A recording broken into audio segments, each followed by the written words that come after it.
Hello, and welcome to In the Court of the Wenton King. Harsh and actually nonsensical, and often contradictory. I hate both of you weirdos, what dumb shits. These fools think they know what they're talking about.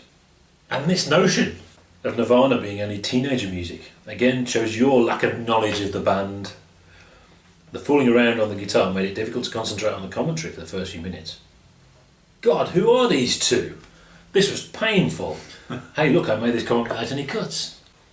Then we come to one of the most fatuous comments I've ever heard in a review. Ooh, you're so wrong. You're so wrong. You deserve way more subs, great job as always. I expect musos to be a little more open-minded. I can't be arsed arguing against these narrow-minded bigots. That's some of the feedback we've had, isn't it? Yeah, all true, honestly. So yeah, there you go. Welcome. And today we're doing our third Italian album, Le Solo di Niente by PFM. Someone's just, actually I think it was this morning, so well, it'll be yesterday for you. We had someone thanked us for not including the Pizza Hut box in the video because it was a bit. So I thought about bringing like a Nintendo 64 controller because you know Mario. That's Italian, but then I couldn't to dig that out, you know. So yeah, the third one. This is after a compilation re-recorded in English. This is the first time they were all famous musos, so this is the difficult second album in a way. You know, from then on they do English versions of albums and Italian versions of albums, or at least for the next few. This is the Italian version, obviously. Predictably we would do that. That move from the previous album, the change in direction has continued. It's much more rock, despite starting with the choir. And you realise that destination actually is fusion. It's gone more fusion in that direction. So the result is a mixed bag. Is it a mixed bag? I suppose so. Or in a way, there's nothing wrong with any of it. So that's a bit harsh. But some of it is some cool playing, and some of it is something awesome. So some of it is fantastic. Some of it is some you wouldn't have expected. It does open with an epic, which is fantastic, and that kind of it's one of those ones where that overshadows the rest of the album for me, anyway. Me already? Yeah, I agree with practically. It's more of the same as last week, basically. Good, but you know, something's not quite there that was there on the first album. Yeah. There feels a definite push to be like last week. I said they're exploring slightly darker things, whereas the first one was quite nice and light and happy. This one seems more epic. You know, even with the choir at the beginning, it's all you know, epicness is occurring here, which feels kind of ELP-ish. Yes. You know. Yeah. That kind of thing. Which kind of, you know, considering maybe this is the next blog post, ELP. I could rip one out of ELP. Actually, I don't mind ELP.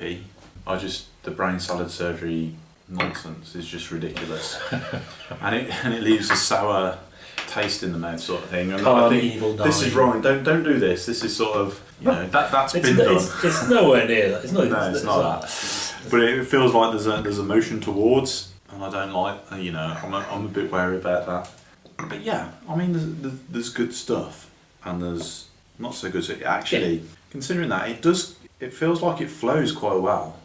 Yeah, it's very well quite often it finishes, and I'm thinking, wow, if I listened to a whole album there. But these are only 35-minute albums. Very concise, which is I think really good, particularly for prog. You know, they get it really in there. They don't need to faff on for 20 minutes. So yeah, more good stuff. I prefer Italian. I mean, if they started singing in English, that would just be ridiculous, wouldn't it? I mean, that's sort of... It's against the whole prog ethos, isn't it? I mean, I suppose we've got a very particular view on prog, that it's kind of... It's reaching for high art, almost. Yeah. An Italian band singing in English is very sort of... makes it more accessible. Which is against... Sing those songs. Yeah, which is against sort of what we're... Yeah, you should be doing it... I'll put it another way, you're doing it for the music, man. You're not doing it for... But I'm pretty sure all of the major prog bands wanted to see more sales. Well, yeah, you know, actually, there's an element of high art there, but they also want to ship some albums and, you know, perform to massive stadiums of people and stuff like that. Yeah, it's only the mega successful ones who are honest about that. I mean, it's Big Floyd, isn't it, that say, no, we just wanted to be famous. Didn't want to explore the human condition. So yeah, actually, for me, you say it's like there's some faffing about. There's nothing in there that really stands out for me. There was like no epically brilliant or epically bad. Although I thought the softness of Dolcissima Maria, I thought that was a bit. It was nice, but it's very fine. Yeah. It's very prissy. Kind of. I mean, that's a King Crimson thing actually at the time. The very, very like the soft ballads they do. Because they're trying to do juxtaposition, extreme juxtaposition, aren't they? That's what they do.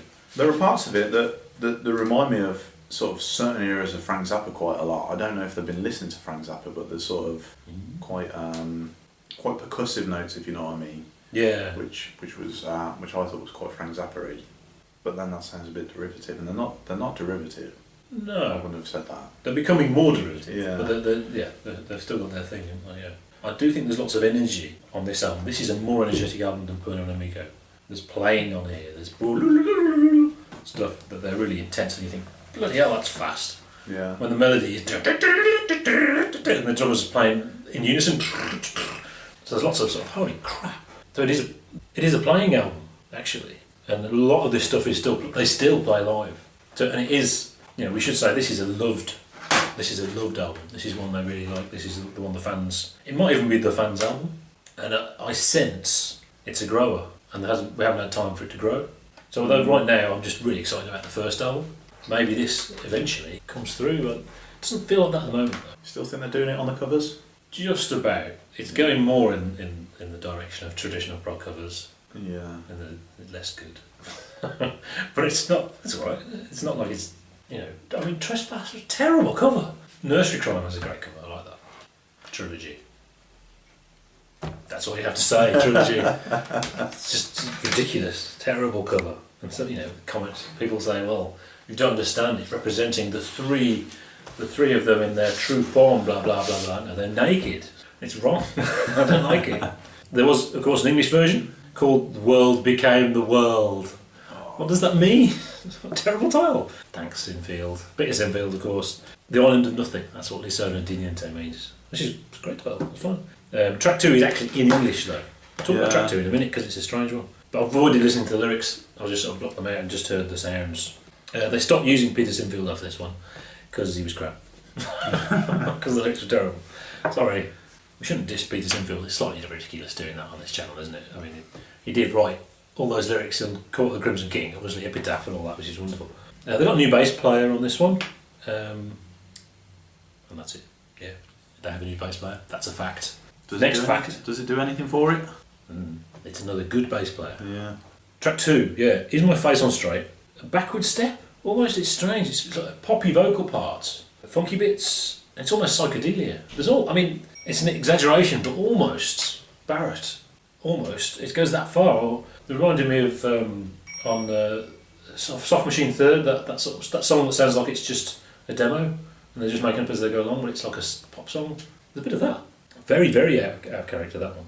But it is only that one track that's really like that. And then track 3, very, very fusion. La Luna Nuova, I think they still play live. Very, very fusion. Kind of Rick Wakeman does fusion, I think. I wonder if that's when you said tinges of ELP coming through. Maybe that's what, very keyboardy, and so that makes it a bit obnoxious. But then fusion is kind of obnoxious, and we like fusion. And the flute bits are awesome again. Amazing flute player. The pew pew pew, some bits less so, but those fast runs of melody, bloody hell, brilliant. Track 4, and it makes the album flow well. Obvious addition to the live set, having a very, very soft ballad to put into the set, These things are designed to be played live, whereas the first album wasn't designed to be played live. You can tell it was just made the music, which makes it different. Fusion, yes, fusion. Have we even talked about fusion before, ever? I don't think so. I mean, it is kind of something that happened parallel to prog in a way, and was apart and yet apart. What did it start with? Did it start with Bitches Brew? I don't think it really did, because it kind of predates it a bit. But yeah, it's jazz musicians realising there's more money in rock, which is essentially what Bill Bruford said. And this is that. Yeah. Good musicians making rock. Yeah, and remember Stephen Wilson's comment about you just let musicians just play, it just turns into fusion, which is great, but it's just playing. Yeah. So there is an argument. Some of this is like that, and you like that or you don't like that. Yeah, you've got to wonder when you listen to a track and you think, well, the musicians all love this. You got to think, well, it's never going to be stereo to evidence. No. Yeah. They were really quite big at this point, actually. I didn't quite realise. They were playing festivals with big names like the Beach Boys and the Allman Brothers, Aerosmith, ZZ Top, Peter Frampton. They're big names, or they became big names. I don't know whether Aerosmith and ZZ Top were actually big at that point, but and I played with Santana as well. So yeah, it doesn't have the immediacy of the first album. There's great stuff on there. I think it has grown. It would take time. I love the opener though, the big epic and the choir on there and stuff. Brilliant. I really like that. And surprisingly rock. And it's riff thing. It is one of those albums that every progger should have in their collection, though, isn't it? Yes, it is. Yeah. It's like a real good conversation. But what's this Italian crap? Oh wow. Yeah, you do need all three albums. Yeah. I think it would be unfair. I'm still excited about the first album that we both are, but you need all three albums. Yeah. Should we egg this sucker?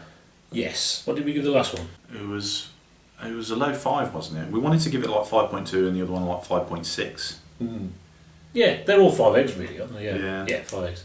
Sorry. But this one's 4.8, I reckon. Okay. Yeah. So actually, we're rounding up. Yeah.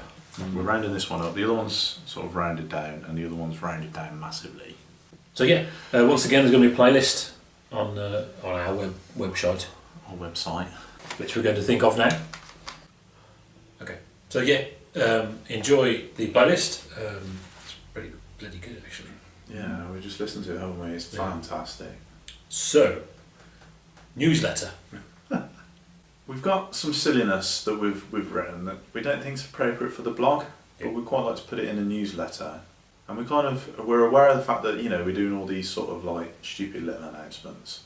So we want to gauge whether there's actually any appetite for this amongst our subscribers. Mm. So what we're going to do is we'll put this newsletter together, and then we'll put something on the website where you can sign up for it and subscribe. And if we get so many, I think we're talking about 20. Yes, if we get 20. We think we're ambitious at that. Well, we're basically famous by then. We'll issue the first newsletter, and it's lots of silliness, loosely music related. There's going to be a bit of music in there, but it's mostly silliness, which we like. It's just an excuse to be a bit stupid. Prog humour. Yeah, a bit of prog humour. So yeah, look out for that on the website and sign up if you're interested. It'll be easy to unsign up if you think this is stupid. Yeah. Why are they sending me this crap to my email address? Yeah, but we just need to know whether you want it or not. Yeah. So go for it. If not, we'll I don't know. We'll put it on the website or something. Yeah. So yeah, go for that. Indeed. And see you next week for a newest bandus on a different continent. Ooh.